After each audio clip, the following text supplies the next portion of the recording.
What if you didn't find something funny, yet you knew it was a joke? What did you do? That was always a bad situation, and it happened a lot, and I think still does. Uh, if something isn't funny, uh, probably you underplay it, I would say, more than if you knew that's what was intended, even though in the actor or in the reading or in the writing or something it didn't come off, you mollify the situation by slightly giving it a laugh. Were you ever asked to bump them up? Ugh. In the beginning, it was terrible. It was just, it got to be a point where the more you laughed, the louder you laughed, the funnier the joke was.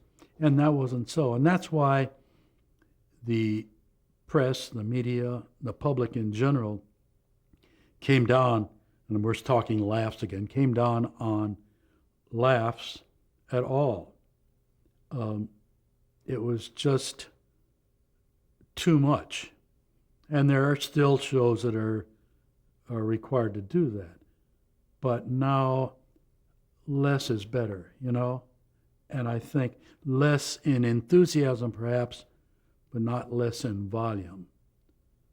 It's been tried by some producers and some shows to lessen the volume till it was a whisper, and that becomes a bigger irritation than having it too loud, really. How did you find that balance? The balance, after a while you get to know your producer and your show and what they're required to do. And you know, there are two kinds of comedy shows on television. One is in front of an audience, which multi-camera show where everything is done, hopefully, but very seldom, in one pass. The whole show is performed like a stage show.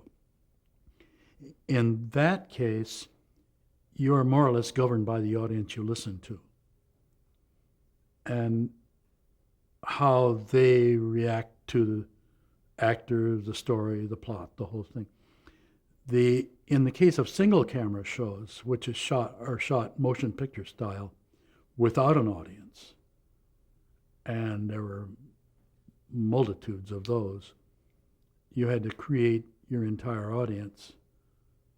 So you just started off on your own feeling, and if the director said you're underplaying this all the way, then you'd come up to make him happy. Or if they said that's too much, and that gets to be that's more the case now that the public outcry has become louder, is that be reasonable.